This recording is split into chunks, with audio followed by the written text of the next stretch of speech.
Hi, everyone. It's Martha Novak. This is a show called Real Talk with Martha Novak. We're going to talk about rejection, feeling rejection, what rejection is, the extreme versions of feeling rejected and things like that. And certainly how to deal with them and cope with them in a real conscious and healthier manner. I'm awful glad to be with you today. Thank you so much for tuning in. We really appreciate it. And we are about to talk about something I think really important. Keep in mind, guys, I guess I want to say more than anything is I notice in my practice that we are harsh to ourselves. We really are. We're our worst critics. And hello, Jay. Oh, thank you, darling. Appreciate it. Jay is just tuned in. We love Jay. He's from Canada. And he's this great topic. I'm so glad. I think it's so important for us to realize that the harshest person that's out there to us is us. And I hope that you will, in this talk today, I hope you'll realize some of that and stop making you the victim of yourself, because that's just really what we do. I'll say again, I think most everybody, not everybody, but most everybody are good people. Because of our upbringing and our past, we have certain coping devices now that are no longer healthy. And the nicest thing we can give ourselves and our community and this world is the balance that we find within. So, and what comes out of that, which is real value. So, dears, we're going to launch into that today. Let's do prayer, get me on the same page as you and vice versa, and we will go forward. All right? Thank you so much for being with us today. Dear God, thank you so much. You who are all we are and all everything is, thank you so much for our being here under the banner of wanting to know deeper levels of ourselves, wanting to know you as us. We know that you are within, that we are all you are, except for getting in the way with our ego-tremendous mind, and that is you as well. It's a perfect system of growth and of change and of opportunity. We move past the barking dog today and try to concentrate instead on love and on healing and on health and on growth. We thank you so much for all of this. And now we open ourselves to see, hear, sense, and know what you would have us do as we open to the truth that lies in your enlightenment. We thank you so much, dear God, as we move past what we are afraid to know into the realm of reality and truth and of the acceptance and love of self, not in a prideful way, but in a balanced way. We all want to live as the experience of our potential, dear God. And we open to that today in deeper levels of who we are in consciousness. Thank you so much, dear God. We say this prayer in your name, in the name of the Ascended Masters, our love-centered guides and friends, and in the name of everybody listening to this show, and so it is. Yes, this is a really active household, and we have cats and dogs, and many of them are on the air with me every Sunday morning, so I apologize about that. Just the way it is. This is reality. Okay, kids, I found a lovely article today, which is how to manage the psychological effects of rejection. This is by Rachel Pace, who is described as an expert blogger. I find that a little humorous just because I shy away from the word expert, you know. I mean, we all know more than somebody else about certain subjects and all that kind of stuff. And a lot of times we know less. So I just don't see any reason for that word. But she probably did not put it on herself, I guarantee you, because this is a very nice article.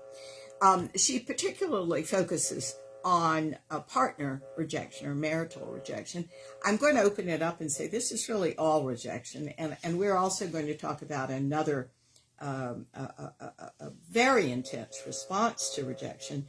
It's called rejection sensitive dysphoria. I've also found a wonderful article on that by William Dobson. Okay, let's talk about this. Nobody likes to feel rejected.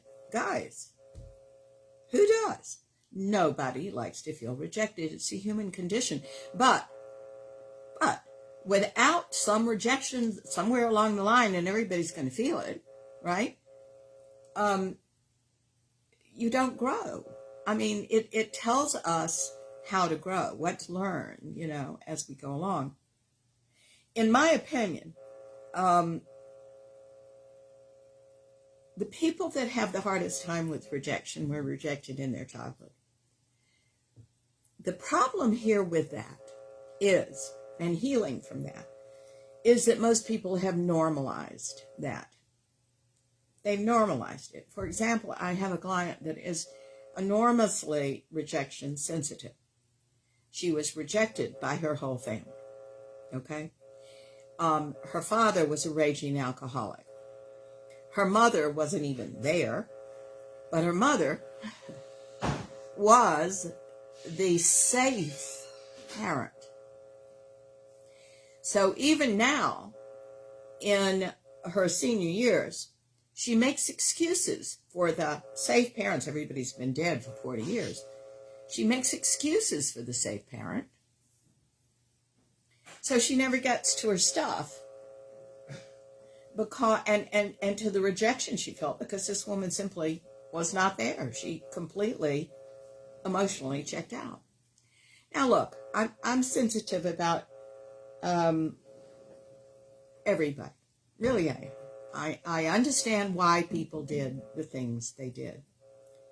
But guys, if you're still making excuses for people instead of facing reality and what that did to you as a child, that's not healthy. And it's too soon for you to do that.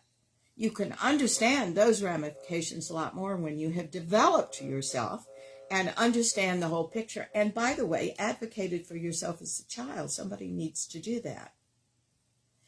Otherwise, you're just still this kind of, and I say this because not as criticism in any way, but she thinks of herself when she's not pretending she thinks something else, as someone who's quite pitiful and the perpetual victim. You're not. You see? It's time to grow out of that. But if you're making excuses for people, you're really saying to anybody who's looking twice and trying to help you, I'm not willing to get to my stuff yet. The word yet I use quite deliberately. Because later soon, we all must get to our stuff. The problem is that some people have to do it on their deathbed. I think this is sometimes why people linger. Because you think you have relied on that ego child's mind and your issues, your coping mechanisms that are out of your issues to save you. You haven't really lived fully if you're relying on that. And certainly death is going to win at the end in this case. What a dynamic life it becomes if you face all this early and get through it and heal and go on to the glory of the potential. And I think that's consciousness. Let's go into that frontier. Let's explore that,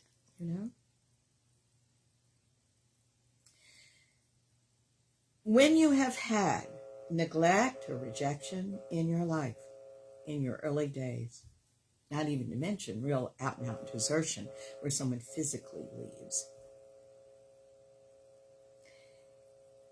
Rejection takes on a much bigger role in your life. It becomes the monster under the bed. I think it's time for us to bring it out of the shadows and put it on the table and deal with it. So I hope that you all are in agreement with me. Let's do it. If there's any vestige of this in you, I want you to confront it. If there's a lot of this in you, let me tell you right now, you can get over this. Everyone can, but it is going to require self-analysis, self-introspection, learning from this, and putting things in their proper place. See, I think that a lot of us don't put things in their proper place. These are overblown. For example, if we were rejected by a mother, as this woman was, as she was rejected by everybody in her family, they all just had different forms of rejection. You grow up expecting to be rejected. You grow up to reject yourself. Nobody rejects another without rejecting parts of themselves first. Do you understand that? That's just true.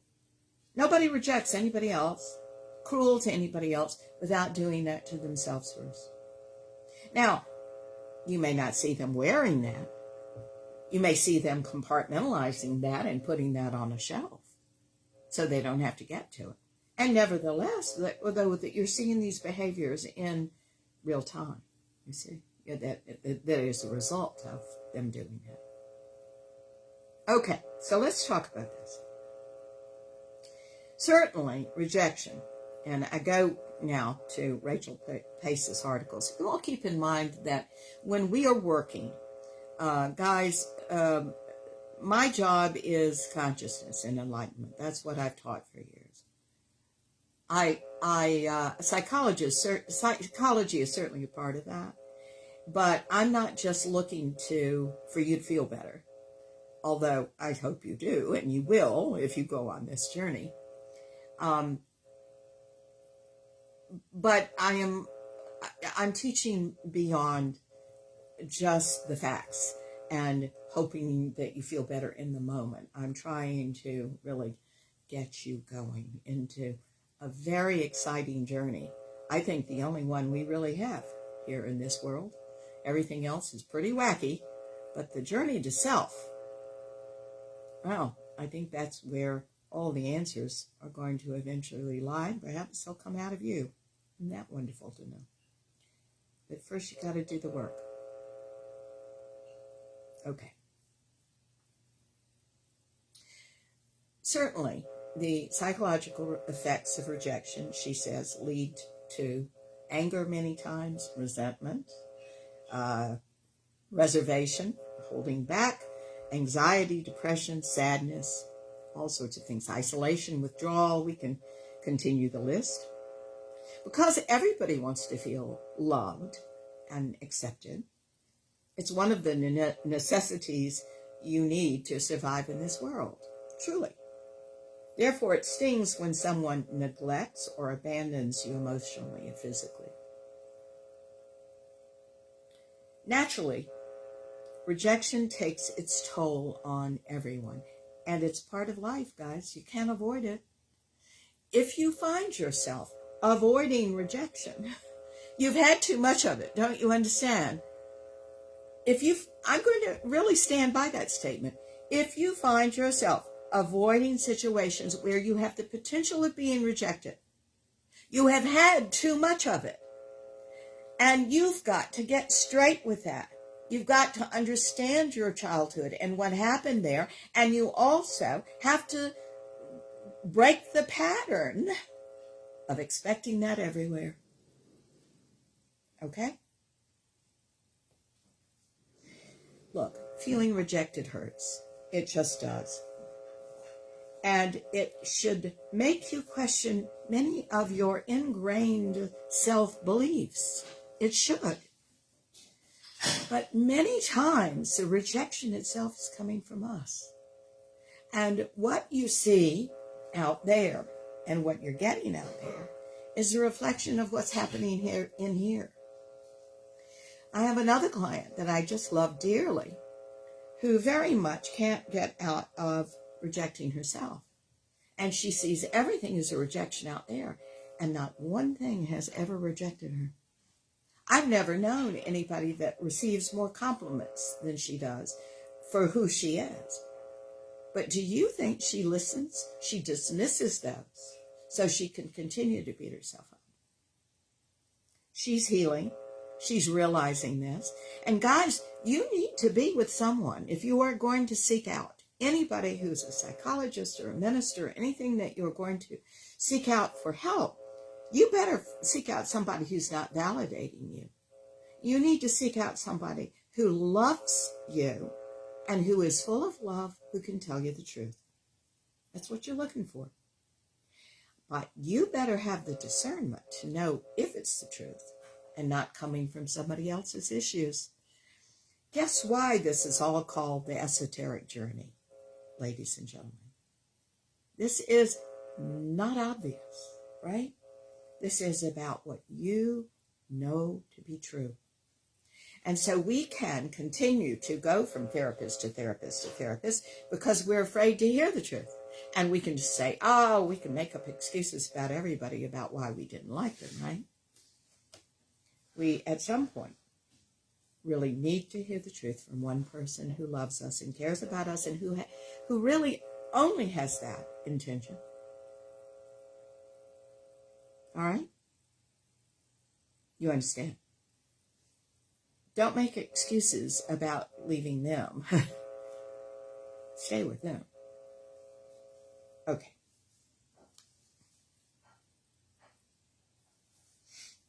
All right. Our ingrained beliefs about ourselves should be questioned, especially if we are sensitive to rejection.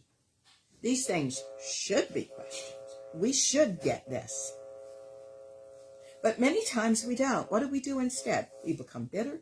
We become angry. We become resentful. We become anxious. We become depressed. We do other things rather than dealing with, well, what is in here for me that is the truth that I need to take away? What am I doing here? Do I have a pattern of looking for this and bringing it in because I'm always looking for it, seeing only that, even if it's not true? And as I said, particularly with this woman that I know so well and love, by the way, she absolutely won't admit this. She's made quite the career for herself. She's a big CEO. She doesn't want to admit that this is what's driving her. Her life is very hard because she's overcompensating because this is present. Yes, everybody in life is going to experience rejection at some point. It's part of who we are. It's part of growth. It's part of our humanness. But what are the psychological effects of rejection? What have they done to you? How do you manage them? You see, now we're getting to something that's deeper and more healing. Why is rejection so painful? And what are the signs of rejections in a relationship? Those are the things we're going to talk about and more. So let's talk about what is rejection. And Ms. Pace goes on to say, rejection in a relationship is the intentional act of pushing your partner away. I think that's a little narrow for us. I'm going off the top of my head right now. I'd say rejection is a feeling of being pushed away that is real or unreal in a relationship. And I think many times we are rejecting ourselves and we don't even know it. Why? Because we normalize it. We normalize it. If you were in a difficult childhood and you made it through, kids, we normalized certain things so that we could survive. It's much easier to manage a household where you're just completely neglected by saying, oh, everybody is. This is everybody's childhood. But it's not. You understand? Okay. You can experience rejection from anybody, and you can do it in the different ways of life and in all the roles you play. And certainly, she goes on to say that getting rejected by one's romantic partner can be exceptionally painful. Absolutely.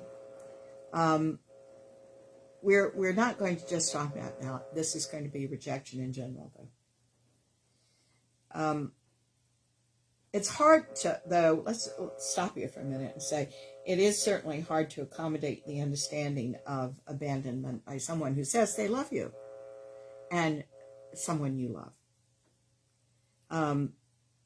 There are people that live in denial. This woman who will not face the truth about her mother lives in denial because she needs to be loved. She needs to believe she's loved by somebody. Do you understand? She can't survive if she's not loved by somebody. Do you get that? She's not loved by herself. So she's got to hang on to a mother who was the only safe partner who still abandoned her. She just did it in a gentler way than the rest of her family did. Do you understand?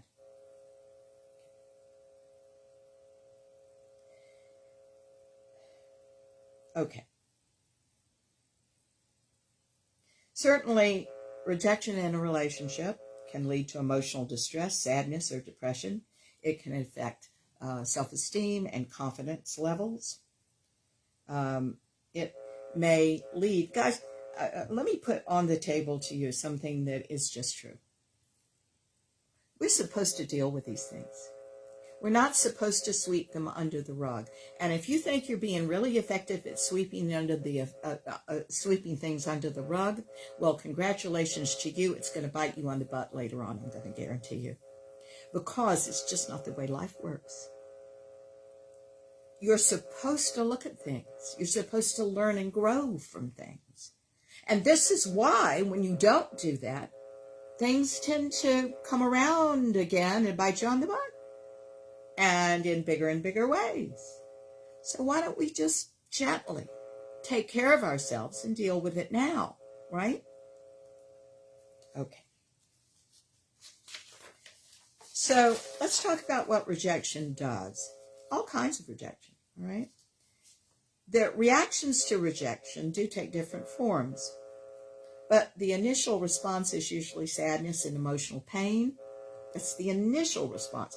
Now, these responses can come really fast, right? Because next one can be anger. People can recover from different types of rejection really quickly if they're minor rejections. If you're more likely to forget a rejection by a stranger, for example, who snubbed you than someone who really means something to you. Being left out, for example, by a group of friends during a decision to get together can really hurt. And certainly negative responses from a partner or potential partner. It brings up questions in us, for us, uncertainties and self-doubts. That's the healthy thing. Doesn't feel good, granted. But that's healthy when you find answers to those things in you. What's not healthy is for you to start mounting a defense. Hi, everybody. Yes, Jay, that's wonderful. Yeah, don't take it personally, Jay says. That's just great. And what about social media rejection? I don't know about social media rejection because, quite frankly, I post on social media once in a while, and my office does the rest, but I don't even look at it. I think social media is a real problem in this world. I think that everybody has an opinion, and they don't know where the boundary comes between shaming somebody else and looking at themselves about why they're doing that, why they feel they need to do that. I think we got a real problem with this. I think it is completely, what do I want to say here? Out of control, yes. Unaware, yes. And I think it is totally irresponsible. How's that? I'm a little opinionated about that, okay? So I say, don't even look at social media. That's what I say. It promotes you being a narcissist and comparing yourself to others, and you're always going to be better or worse. Why not just turn within and be the best you can in the moment and give yourself a blooming break? Thank you for asking, Jay. You always ask a question and I go off, right? Here I am again. All right.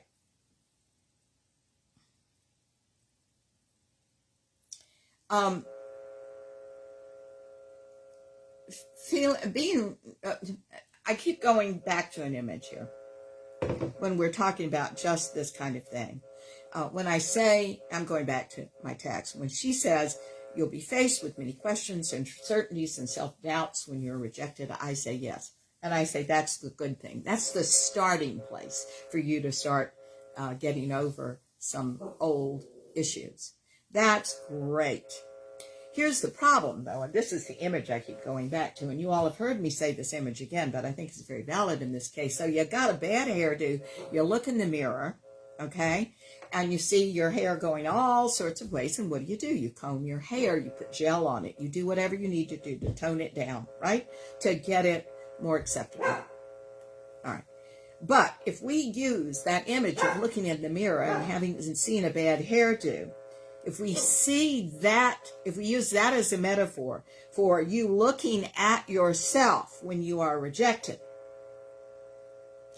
most people don't want to look at themselves. So they yell at themselves. They don't pick up the tools that are there within them, the hairbrush, the gel, the things to help. No, what do? They feel rejected. They feel bitter. They feel alone. They go into their victimhood. They walk away from the mirror with the bad hairdo and they go back out in life again to be rejected because of that. At some point, we've got to wake up and realize we need to work on ourselves. What's wrong with that? Guys, it's not going to kill you. As a matter of fact, it's going to make you whole. What's happening now is the biggest rejecter, and I'm off script, I know. The biggest rejecter we've got is you. You're right, Jay. We are not alone, darling. We're not alone if we will use the very tools that are within, because we're not alone within. But we don't do that. We're using these devices we learned in childhood, right? You're the perpetual victim. I'm not talking about you specifically. I'm talking about the general you. We're the perpetual victim. And so we see victimhood everywhere, and those people are trying to victimize us, and we're just, okay, and we collect that, even when it's not true. Even when it's not true. That makes for my dollars a small life. That makes for a small life, a life that isn't going to get out there and find out who they are and contribute mightily. And you've got that in you because God is all you are, in high and low degrees. And I don't mean those in any judgmental way. High and low is not a judgment. It's just that you've got the low consciousness, the fear-based consciousness, by the way, that's still God. And you've got the higher consciousness, which is all God. And yes, it is the herd mentality, as a matter of fact, that does the thing about walking away from the mirror. And you all are listening to the show because you want something else. Otherwise, this would disgust you. And that's why some people go after consciousness with a hammer and say, no, untrue, untrue, untrue. That's just because they're afraid of themselves. Okay. So, it's very important to assess yourself, to have the answers to these questions, uncertainties, and self-doubts, to see patterns in your life, to go back to your childhood before you were 7 years old, before you were 8 years old. That's when you were cooked like a fine Christmas goose emotionally, and see what that was like. Who deserted you back then? Who abandoned you back then? Who neglected you? And did you call that parenting when it was nothing but neglect? And did you make excuses for those parents instead of facing the reality of what the child felt? Here's the thing, darlings. Somebody has to advocate for that child now. Somebody needs to do that. If you're working with me, we're going to thoroughly investigate that, but I'm not going to leave you there. We've got to move past that now, because you are not the child anymore. That's one small aspect of you. You are much more than that, and it's time to invest in that. But you can't get it if the child is stopping you. You understand? If these patterns and these ideas of the way you look at the world are stopping you, if you are the victim. You just learned that in your childhood. You probably learned it from a parent. Either they made you the victim or they were the victim themselves, and they wanted you as an ally. Guys, there's so much more than that. Is that all you are? Your answer would all be no. But now it's time to find that out, because what happens if you've got this and you have problems with rejection is you're on the side of the rejectors, not the one that is healing. You see, it's time now to do that. There are coping mechanisms that came out of your feeling rejected and alone when you were a kid, abandoned, and that is sometimes these people become more likable and more conforming. A person who's rejected from something might focus their energy on making more money and building a reputation and having friends that are influential, and they find easier ways to comply with people's requests. They can be more accommodating. Huh? But on the other hand, some people react to the pain of rejection through aggression. I've been interested for years in the psychology of people that when they are hurt, they come out swinging. They come out swinging. When they're caught doing something wrong, it's your fault, not theirs. If someone feels that another has, I'm going back to the article here, has thwarted their self-esteem, they may decide to force their way in to the situation or lash out angrily.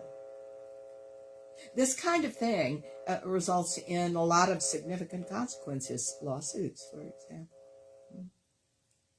Aggression and undesirable behavior, guys, are not going to make you more socially acceptable.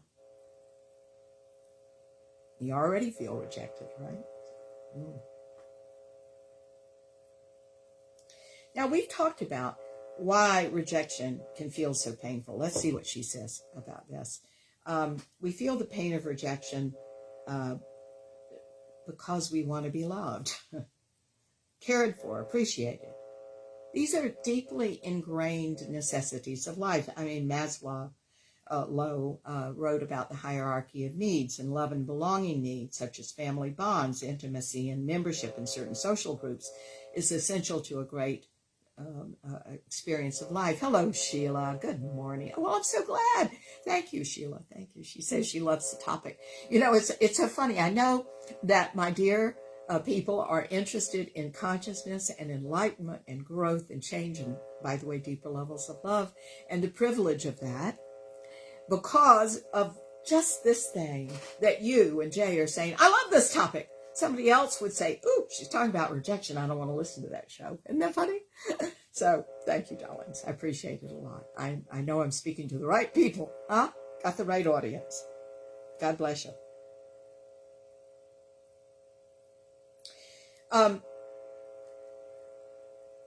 Maslow certainly talked about, in his hierarchy of needs, love and belonging, family bonds, intimacy, membership in certain social groups being essential, as I said, to a great life.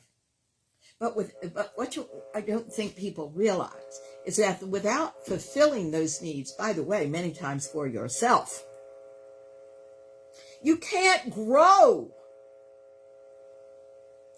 You can't grow past that experience of still needing that. You understand? And we're waiting around for a parent or a parent-like substitute to come along out there and take care of us, because we're not accepting the responsibility that we need to do it for ourselves. We are the ones that make ourselves happy, guys, not somebody else. They add to the happiness. We exchange that kind of love with somebody. But if you don't know how to make yourself happy, if you're not meeting your own loving needs, guys, we've got to focus on that first. Don't you understand? That's how this works, this hierarchy of needs. Not just something intellectual to read on a page.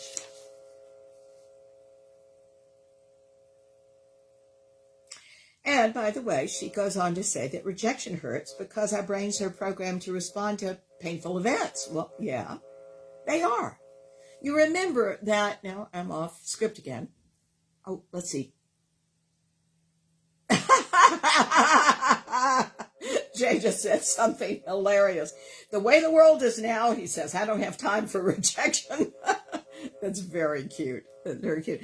That puts me in mind. I'm going to tell you a funny story. It has nothing to do with this. But I had a dear girlfriend, and she was a client who would come in, and she was a strong New York woman who happened to be Jewish. And she came in to me, and I said, Happy Hanukkah, darling. And she said, "Oh, I'm so busy. I don't have time to be Jewish this year." I thought that was hilarious. And I've used that one many times. I don't have time to be conscious right now. I don't have time to do this. I don't have time to be Presbyterian. I don't, it's just a cute way of looking at life. I'm all for looking at life with humor, guys, even though we're talking about something serious. Okay. And when she talks about, by the way, rejection hurts because our brain is programmed to respond to any painful event, she goes on to say, and I think this is fascinating, that science has discovered that the same area of the brain that gets triggered when we experience both physical and emotional rejection is the same thing that happens. You see, they're both triggered when we experience some sort of physical rejection. It registers as pain. I mean, emotional rejection, it registers as pain. A seemingly tiny rejection episode will hurt you, and can elicit feelings of pain and anguish and aggression. The psychological effects of rejection are significantly felt through self-infliction. It's what we're talking about. We do a lot of this to ourselves. Part of waking up in consciousness is to realize how harsh we are to ourselves, how we are hurting ourselves. I use that word, harshness. You're very harsh to yourself, I say to clients. And it's interesting because only a couple of years later, after we've done a lot of work on them, do they say, man, am I harsh to myself? I get it. I see what you meant in the early days when you used that word. We reject ourselves. There are things we just absolutely detest about ourselves. We hide even from ourselves that we don't like that. But again, I'm going to step out of her experience here for a minute and say that if God is all we are, if we're supposed to use this marvelous energy to make our lives better and to be happier and help other people too, and contribute, we have to accept the good, the bad, and the indifferent back as us in full, loving responsibility, and realize it's just energy and nothing to be afraid of. And we need to bring it back to us instead of pushing parts of ourselves away. Because this is about self-acceptance now, not self-infliction. Self-acceptance. Bring the energy back. Nothing's wrong with you. Nothing's wrong with you. Nothing's wrong with you now, and you could have more issues than the New York Times. They are simply devices that you've used to cope. They're all love, and they can be changed back into it when you reach the bottom line and you understand why you've created these things. And in that, what you find instead of self-infliction is self-compassion. And that's the first part of the acceptance of yourself back energetically. You understand? Right? These are investments of energy. Self-infliction, self-compassion. Which one do you want to have? Then you need to wake up and see what you're saying to yourself and what you're doing and what your patterns are, and saying and asking yourself in all consciousness, do I want to do this, or do I want to help myself? Do I know the self-compassion is the right journey? Yeah, it is. Even though you've never experienced it before, it's time to do it. Getting rejected, she goes on to say, is enough damage to your emotional and mental well-being. But feeling disgusted by yourself and lamenting will continually push you down. And I want to go on to say, whose side are you on anyway? Whose side are you on? Honey, somebody needs to advocate for this child you were before you were 7 or 8 years old. If nobody did, you better learn how, because that's part of what's going to open you up to more. We all like to think of ourselves as bigger than having these terrible feelings of, bitterness and anger and hate and all that. Okay, I acknowledge that. But do you realize it's just part of your humanness? Do you realize that you're the one that's prosecuting yourself and saying, I'm horrible because I feel these things? That's just simply not true. You're human. And if you're looking for your God self, your divinity, your consciousness, and your enlightenment, look no further than your humanness. We've got to accept that. Okay, somebody is calling. So let's see if we can bring this person in.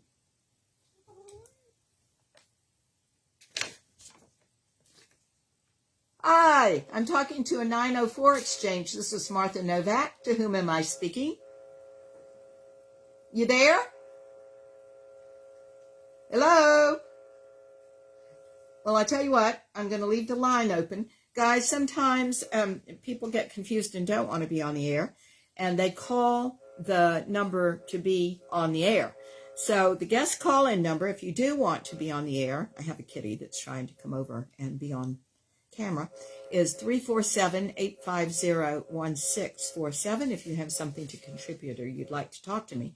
However, one of the things I want you to realize is that if you go on Blog Talk Radio or Facebook Live, you can get on this show by entering Real Talk with Martha Novak. And we've also set it up on my website, which is this is, by the way, Schnitzel, www.marthanovak.com under radio shows. And then you can listen to the show in live and in real time without getting on the air.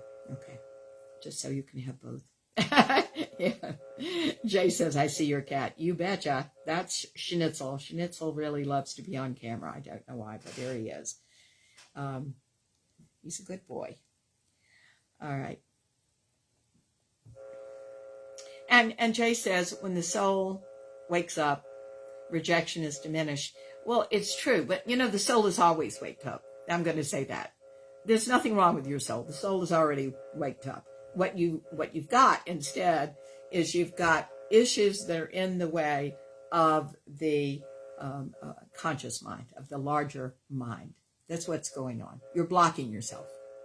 But nothing has ever been wrong with your soul. And here's the thing. And the soul, I find in media, is used incorrectly, Soul retrieval, for example. Soul retrieval? Really? No. You've just got issues that are blocking this wonderful thing that's already there.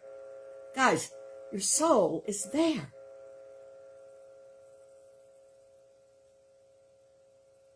You're perfect. You've just got to learn to open to that. And that's what, the esoteric journey is. It's just getting all this stuff out of the way, realizing more about yourself in the way everybody is. All right, Toffel. When you find yourself in these deep, deep levels of consciousness, you find everybody else.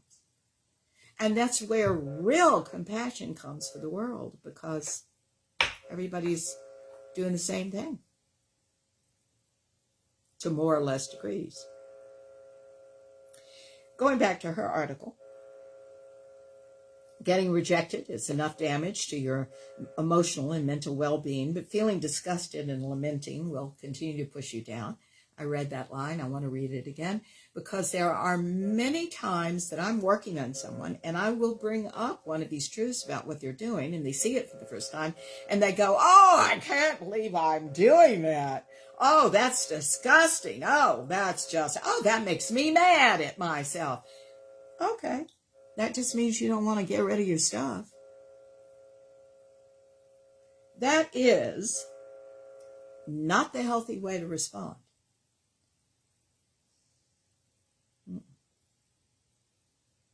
We need for you to go, thank you. I get it. I accept that. I take that in. I am doing that. I don't like to hear it, but I am going to hear it. And I'm going to take that in as truth. I see. And I'm going to look at that the next time I do it. And I'm going to realize I have a decision here. Isn't that a healthier way to do it? Instead of rejecting yourself over and over and over and over again. Yeah. Instead, another form of rejection is self-pity, guys. You're not enough. You're not good enough. That's what you thought when you were a kid. Do you think, well, of course you think this. I was going to say, do you think that God makes anything imperfect? But people that believe they are do think that. They make themselves the perpetual victim. And guys, you have to look at that. Why is being victim so appealing? Is it the energy of the family that you came from? If so, that's your sense of belonging instead of belonging to the loving family of God and consciousness and more.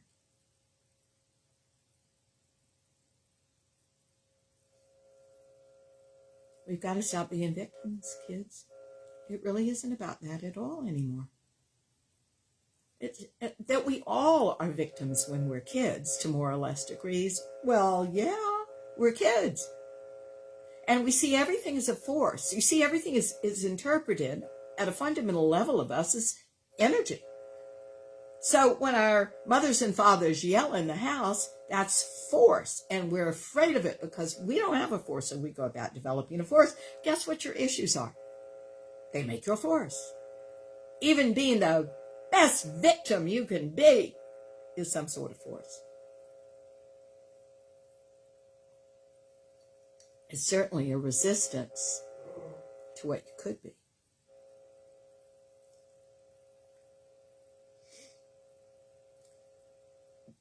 There are 5, she goes on to say this, Rachel Pace, she says there are 5 revealing facts about rejection she shares with us, which I think are really interesting.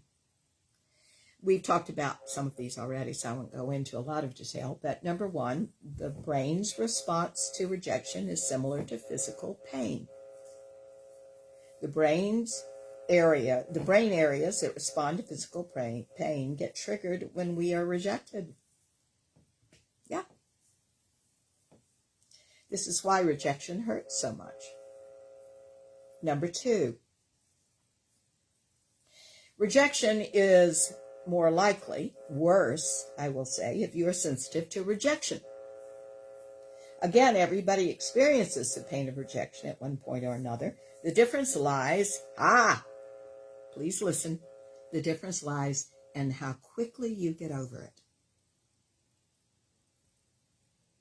You see, If you think something is wrong with you, if you were rejected in your childhood, you come to expect rejection. Something's wrong with you, so you're expecting it out there. Therefore, you're drawing it in. Therefore, even if you're not drawing it and you're seeing everything as that, you're interpreting that. You're hiding.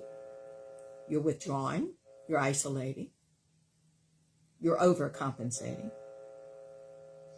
Jay says, does the child ego mind anticipate rejection through beliefs taught in childhood? Absolutely. Yeah, sure. If you think something's wrong with you, you're going to think everybody thinks something's wrong with you. Of course. Of course, you're interpreting it through a lens that you wear, that you put on your face when you were a kid, like glasses, you know? And you interpret all of life that way.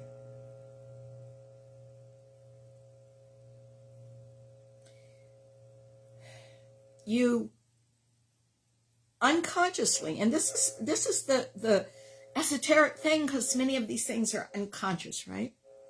But you envision in some unconscious manner that you're going to be rejected. So you go to this party and you meet people that are going to reject you, or that are also rejects in your mind. Is anybody? I don't think so.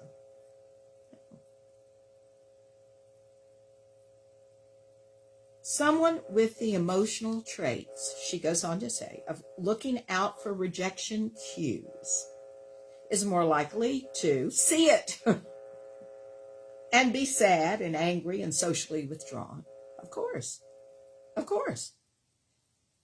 And then they say they're rejected when they have rejected themselves. Don't you understand? You get what you believe. Problem is, you overcompensate and you say, oh, these things are not me.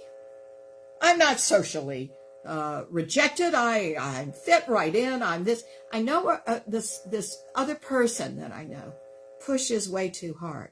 She's a pusher. She feels rejected. Man, she's going to push you. She pushes all her employees because she won't be rejected by God. She's not going to be. But what does that do? Just makes her feel more rejected, because it doesn't work in many cases. Just in the few cases where it works, that's enough for her to keep going and keep doing it. You understand?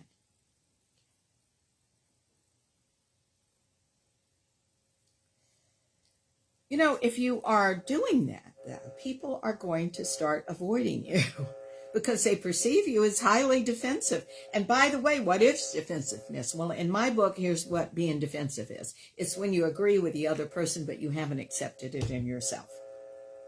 How's that for overcompensation?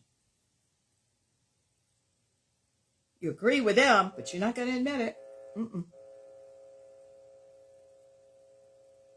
So what this Ms. Pace does is she refers to this as a vicious cycle. She says a vicious cycle is a condition, rejection, a condition that rejection-sensitive people are alert to rejection face. Oh, that was awkward, but her sentence is awkward. Okay. In other words, you're looking for rejection so you get it, or you get the perception of it. That's what she means. As they face rejection or perceived rejection, they dwell on it. And this corroborates their rejection thoughts, leading to more rejection sensitivity. We're doing it, ladies and gentlemen, to ourselves. God bless us all. Now it's time for us to get over this and wake up, you see? Suppose you go with the premise that you're a loving, likable person who's human, And you got to get out there and just be that. And some people will reject you and some people will love you for it. That's life, isn't it? But you see, when you have come from a childhood where you have been rejected, whether you face it or not, where you have been neglected, where you have been abandoned, wow, it's hard to do. It's hard to do. You've been hurt. Who doesn't want to avoid the pain of being hurt again? This is what you do.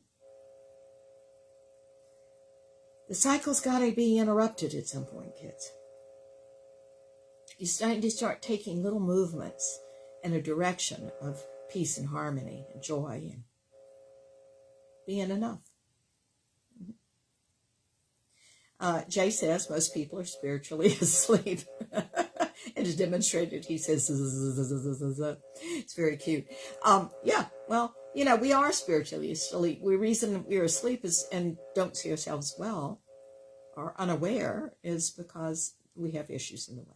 All we have to do is remove them. Guys, do you realize your issues are just puffs of air? They're perceptions that aren't real. Okay? Here's the thing. I say they aren't real. Okay. Here's what I say. I am delighted to admit I'm not enough. I'm not enough. I'm not enough in a lot of ways. But I am enough in a lot of ways. And what somebody who has issues does is they only dwell on the prior, the former of what I've said. They don't see the whole. I'm not enough and I am enough. That's God. All of it. Welcome to the club.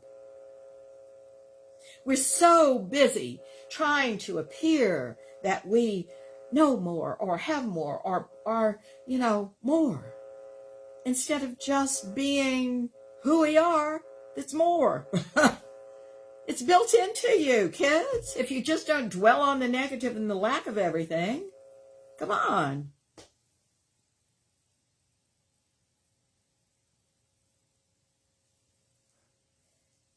Number 3, she goes on to say, we relive, and this is a really good point here. We relive emotional rejection more than physical pain. And Jay says, this is why people with smartphones take useless pictures, post them in fear of not being rejected. Yeah, well, that's probably true. As I said, I don't follow social media. I post on it because it's a way to get the word out. And by the way, thank you so much for doing that for us. That's a way of getting our word out that you do for us when you say, woo, listen to the show. It means the world. I really appreciate that. But yeah, why do we think every little detail in our lives is important and needs to be posted? I'll tell you why. Because you're not paying enough attention to the inner. If you're doing that, you don't know you. You don't know you. And you're looking for something outside of you instead of something from within. Guys, this is the time for individual consciousness. And everything in life and your world is going to depend on it. She says, and I think this is a marvelous point, she says these people relive emotional rejection more than physical pain, and here's why. One of the psychological effects of rejection is that it elicits the same response even after years of occurrence. Try recalling the last time you experienced physical pain. You can express disgust at the incident. I stubbed my toe, or I fell down the hill, or I fell off a chair. But the chance of experiencing the actual pain again in the same body part, if it's healed, is low, right? However, recall the time you were left behind by your friends and rejected and not invited to a little gathering, or when you were rejected for on the sports team and not picked to be on this team or another. you'll feel the same emotions that you did years ago. You get this? Because there is a cellular response to emotion. Our brain responds this way because social acceptance is an essential way of life. So we can hold on to these things a lot longer than we hold on to physical pain. And there's the difference, right? Hits the same center, but the center of the brain. Jay says, George Carlin said, it's a big club and you ain't in it. Oh, I love that. That's funny. It's a big club and you ain't in it. I think that's funny. I thought he was very funny. Number 4 on her list is rejection destabilizes your need to belong. It does. The need or urge to belong to a social group is vital for anyone to move up. Move up in self-esteem. She says move up in social standing. But growth. You know, you need to feel like you're supported and that you belong. If we would just stop telling us that we don't belong, we might belong. Who's rejecting whom here? You see? When people reject you, it makes you feel worthless. And when you perceive that people are rejecting you, it makes you feel worthless. Reconnecting with family members, friends, lovers, partners helps us become emotionally stable and more capable of handling the psychological effects of rejection. It gives us hope. You know, it makes us feel valued and appreciated. On the other hand, feeling rejection hurts our emotions and well-being. And so what I say about this remark that she's made is start being discerning in your friendships and who you choose as partners. Don't want to be loved so badly that you don't see who that person really is and that they can't give it to you. Relationship should be about a mutual exchange of energy. You see? Because everything can be reduced to energy. I give people 2 hours of my time in a session, and all the love that I have and any kind of knowledge that I have and what I intuit, I will absolutely give that to them during those 2 hours. And in exchange, they give me money. That's just an exchange. Energy for energy. Friendship for friendship is an exchange of energy. Right? Partnership is an exchange for energy. If I'm too busy to do something, Michael steps in. If he's too busy to do something, I step in. And it's a privilege to share that way. You see? It's just about energy exchanging. So you better be careful when energy is not being exchanged. I had a dear friend who was not particularly happy with her rather dull husband. And she had an affair. He never knew about it, thank goodness. And she ended up coming back to her husband because this was just something to make her see how wonderful her husband really was. And I said, when she finally came back and made her peace with being married to this man, she said he doesn't ever think of anything creative to do. I'm the one that has to do that all the time. Well, what's wrong with that? Somebody needs to do it, right? She was criticizing him for it, but he did all the wash, he did all the cooking, he took care of the children, he had a job, and he did that job as well as taking the entire household on as a responsibility, while she had a very responsible job in corporate America. Come on, let's be real about what everybody's contributing. If she wanted a more exciting life, why doesn't she create it? It's a fantasy to think, oh, somebody's going to come along and it's just going to be wonderful and they're going to do it all and I'm going to, be swept along. Well, really? That's giving up control, isn't it? Why would that make you happy? The happiness comes with everybody contributing something and waking up to see that we all contribute in different ways. Number 5. Rejection damages your self-esteem, she says. Positive self-esteem is what makes people appear confident, even when they have nothing. It defines self-worth and self-respect. When we get rejected, it often results in self-blame, self-criticism, self-doubts, wallowing in your self-pity and our inadequacies, and feeling disgusted.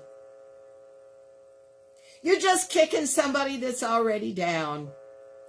And you learn that in your childhood. Your parents and your siblings and your friends either did that to you or did that to themselves. And you learned it. And you can unlearn it now. You watch what you say to yourself. Watch what you say to yourself. Rejection in a relationship or rejection by friends and family members happens due to different reasons, she says. It can be incompatibility, a lack of chemistry. They're busy. You're not understanding what's going on in their mind, desires for different things.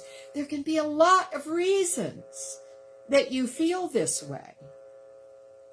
But blaming yourself intensifies the emotional pain you feel and makes it very challenging to recover. Self-blame is a very, very bad, insidious habit. And you normalize it. And you better wake up, because it's not healthy. It's pulling you down. It's perpetuating all of this. Okay. She goes on to say, and I like some of these, 6 ways to manage the psychological effects of rejection. Number 1, she says, embrace the rejection. I love that. That's one of the reasons I pulled this article. I love that. Embrace it. Everybody's rejected. You going to let that stop you? Oh, for God's sake. You know, that's letting a mosquito bite ruin your life. Come on. That's ridiculous. You've got to learn to embrace your rejection and not be on the side of the other people that rejected you. One way to cope with the spirit of rejection in relationships of any kind is to simply accept it. It's part of life. People get in bad moods. People reject people. People don't. You're never going to find anybody that understands you. So you better understand yourself. Do you understand that? We go through life. I have a client that goes through life looking for a man to understand her, instead of facing the reality that nobody's going to understand you. Because they're not you. And you're not going to understand anybody else either. You can open your heart and be compassionate toward them, but that's not the same as understanding them, because there's nobody that's supposed to understand you but you. And we go through life, as Jay said, we go through life and nobody's understanding themselves. That's not being awake. That's not getting on with it. That's not in your best interest. You see?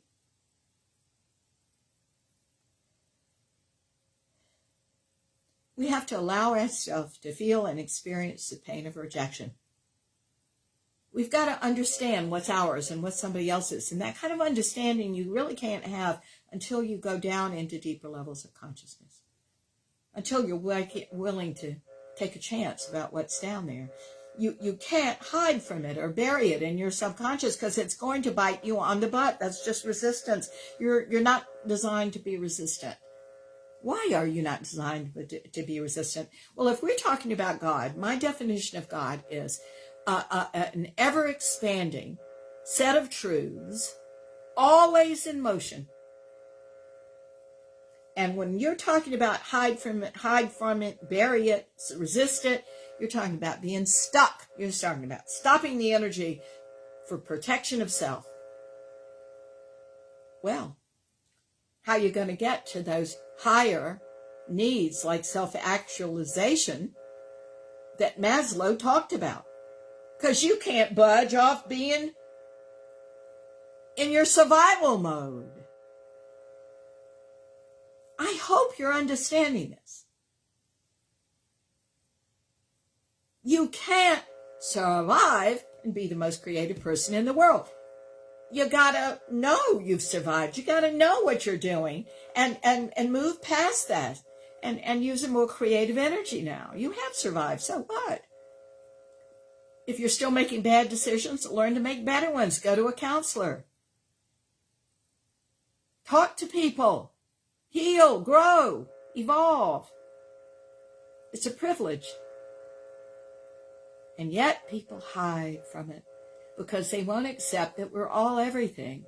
We're all everything. They don't like to hear the bad things about themselves. They believe them too much. Do you realize that that's what you're doing? If you don't want to hear anything bad about yourself, if you're going to interpret it as rejection, it's because you already believe it. There's the bottom line. It's because you already believe it. So why don't we know more about ourselves? Why don't we find out something else? Wow. Now here's the key to life, right? Seeing past that and realizing, sure, I don't have to run away from those things. I am those things.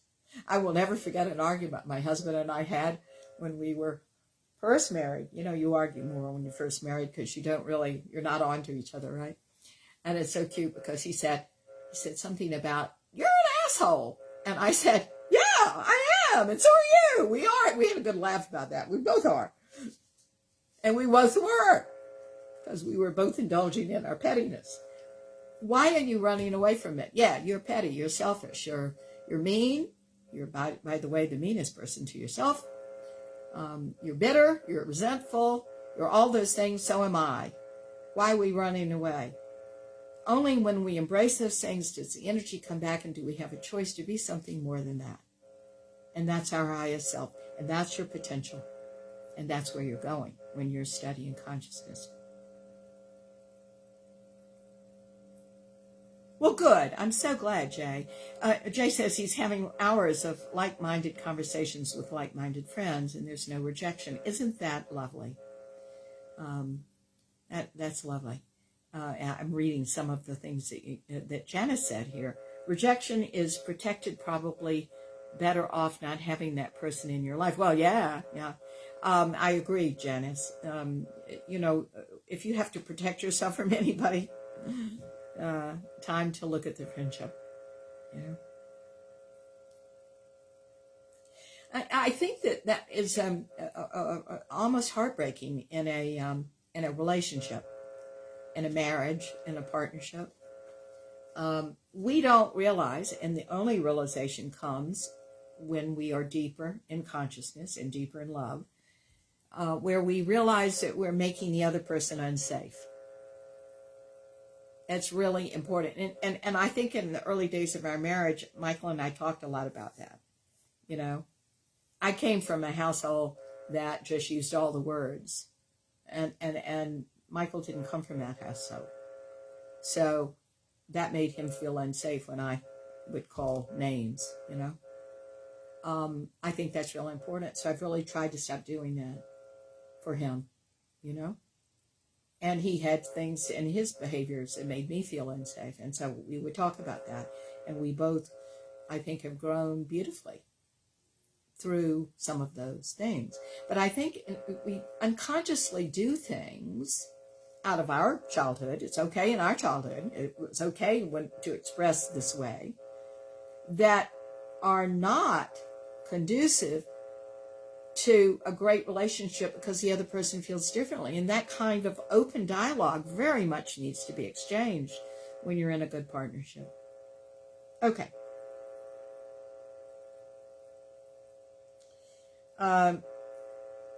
She goes on to say that research shows that accepting negative emotions can truly result in positive health benefits by reducing stress levels.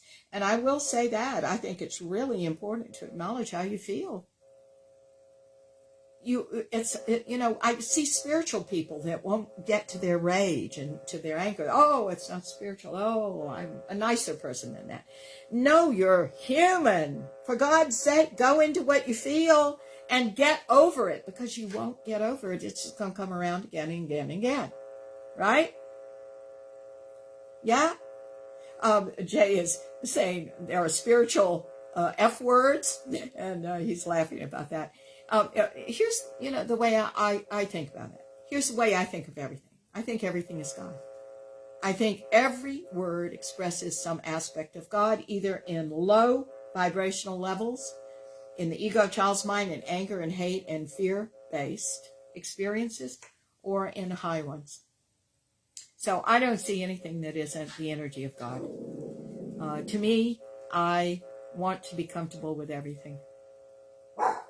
Because that's just the energy that comes back to me in the moment.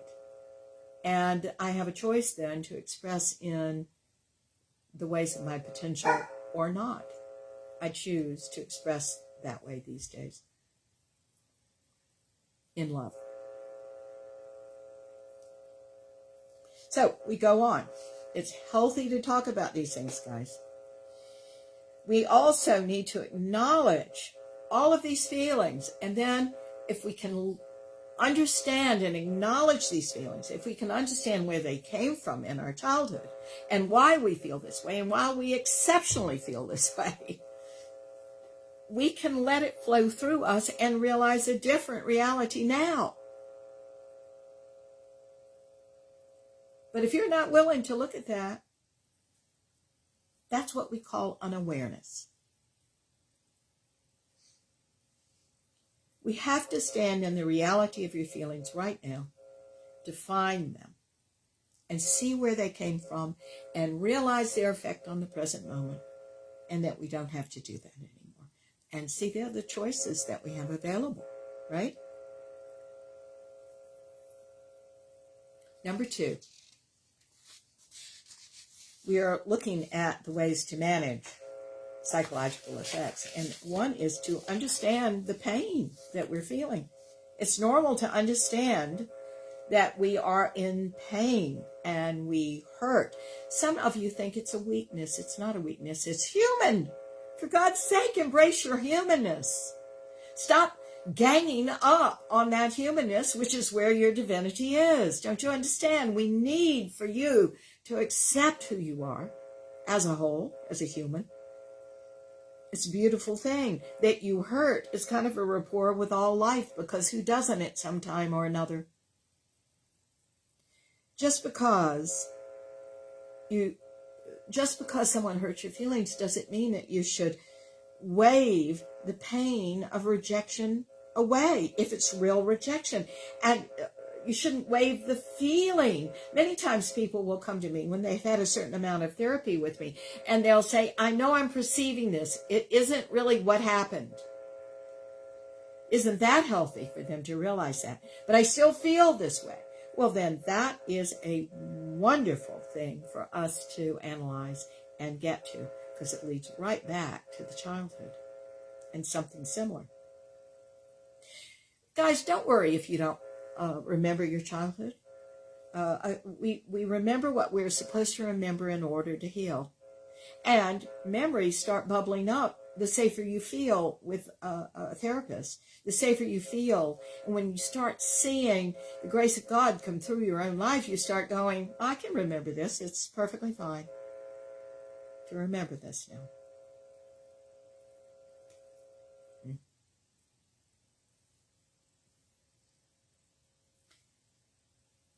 Don't live in denial. As they say, it's not just a river in Egypt. It's very important for you to be able to feel and call your feelings by name and express your feelings through words to someone who will listen and who doesn't feel threatened by them. I think that a lot of people don't know their rights. Here's one of your rights. You have a right to feel hurt. You have a right to be angry. Yeah. You have a right to it. You just don't have a right to stay there forever. How's that? Well, you actually do have a right to stay there forever, but not if you work with me. Let me say that. I'm not going to let you stay there. That's victimhood, isn't it? If you stay there forever. If you indulge in whatever it is you indulge in. Sure. But the acceptance of how you're feeling certainly is the beginning of your healing. Calling it by name. Good for you. Number 3, she says, don't blame yourself. And I say that too. Oh my God. Self-blame is just insidious. It's terrible. Jay says, what a world of difference it would be when we came into the world to be taught what it is to be human. Yeah, exactly. Absolutely. But that's something that we have to learn. And I'll tell you why I think we have to learn it. Because I go back to the Trinity. You know, you got the Father, the Son, and the Holy Ghost. Pardon me for going into this because it's a little off the subject, but it's not actually. The Father is the Father in you. It's the God self. It's the part of you that is the truth of you, right? It's who you essentially are. It's your authentic self. And the Holy Ghost is everything that isn't you, that is God. Still connected, right? I mean, the tree isn't me, but it's part of the oneness with all life to which I belong if I am living the Trinity. So what is the Son? Well, everybody says, you know, if they are in some sort of religious discipline, if it's Christian, they'll say it's Jesus. That's the Son, okay? But it's not just Jesus. It's the human experience that Jesus embodied. It's you. Jesus held that place for you. It's the human experience because you cannot connect to the outer God with the inner God without being human. There you go. Now get out of your own way and let's have that marvelous presentation exist in the world through you as your highest self, as your potential. You see? My God, this makes sense to me. Yeah, Jay says, Timid, nos, I don't know how you pronounce that. Is it nosce? It's Latin for know thyself. Yes. Yes. Okay. I'll stop going off on a tangent. I'm back. We cannot have you blame yourself. When people reject you, it's typical to think you are the problem, right? And as such, you blame yourself and you dwell on your weaknesses. But that is a non-optimal move. It's going to actually take you right into more rejection instead of out of more rejection. You learned it in your childhood to self-blame. You learned that people might be easier on you, at least this was your perception, if you blamed yourself the most, okay? You decided to make yourself the scapegoat. It's all your fault. That's why everybody was an alcoholic, a drug addict, a depressed person and beyond. It's all you. If you were more, they'd love you more. They wouldn't have done what they did. That's all bull, guys, that you're telling yourself. That kept you alive. Good for you, because you had to make sense of your world when you were small. But is it true? Time to think bigger. Time to think more globally about the whole blooming thing. And that's what consciousness is. It's going to put the puzzle pieces together, because what you're doing is basing your life on this one puzzle piece that you're not enough, or whatever you're blaming yourself for. When you got a whole puzzle to fill in and to see as a whole. That's what consciousness does. It gives you a perspective on the whole. And you realize you're so much more. Blaming yourself in the psychology of rejection only adds more pain to the injury. And of course, that's the point, isn't it? Because you got to perpetuate the perpetuation if you're going to keep believing all this bull, right? It's the point. I'm going to call you on that. Why do you have to keep doing that? Do you have so much self-definition wrapped around you're not being enough or whatever it is you're telling yourself that you have to keep doing that? Well, then I would suggest you look at that. Okay. Blaming yourself further reduces your self-esteem, makes you look pitiful. Hey, you get to be the victim. Yay, right? Know that nothing has been your fault. There are many reasons for the rejection you experienced. Let's open your mind to those. Number 4, you've got to start learning how to be self-compassionate. Woo, I only got 4 minutes. Being compassionate with yourself. After getting rejected, you should use a counter-move action by moving closer to the people that really love, care about you, and support you, and are not judgmental of you. They're always there for us, and if you don't have those people in your life, it's like Janice said earlier, choose better friends. Go find people that are genuine. People are all around to be friends. Some will be close, some will be not close, some will be acquaintances, but people are all around, and they're good people in the world that will care about you. You need those people in your life. Embrace those who care about you. And find things to love about yourself and to love about others. You've got a good heart, or you wouldn't be listening to a show like this. You've just got things in the way. Who doesn't, honeys? So stop beating yourself up about that. It's move along. We need for you to be listened to without judgment, and it starts with you listening to yourself without judgment. Jay says most people have emotional awareness and spiritual awareness. I'm not sure I totally agree with that, Jay, because I think that a lot of people don't have any emotional awareness at all. I don't think they can call things by name, But yes, he goes on to say the root is us. Yes, answers are here. Absolutely. Number 5, she says, don't let the rejection affect you. It's what I said earlier. It's like, your whole life is centered around a mosquito bite. You're a lot more than that rejection. You're a lot more than that. While many people won't know why they're rejected, others are lucky to understand the reasons, but don't let it define you and your actions when dealing with the psychological effects of rejection. Feel the pain. Don't let it linger, but go through the whole thing until it's gone. You will heal. You're still there after it's gone. I think of emotion as a vessel like this, and I have tea in my vessel. I love my hot tea in the morning, and I can pour it out. Well, you can pour emotion out just like that. And there's something under the pain. If the pain is that much and you're avoiding it, this much is a wonderful life. Get through the pain. So you can have whatever is down there, which is always better.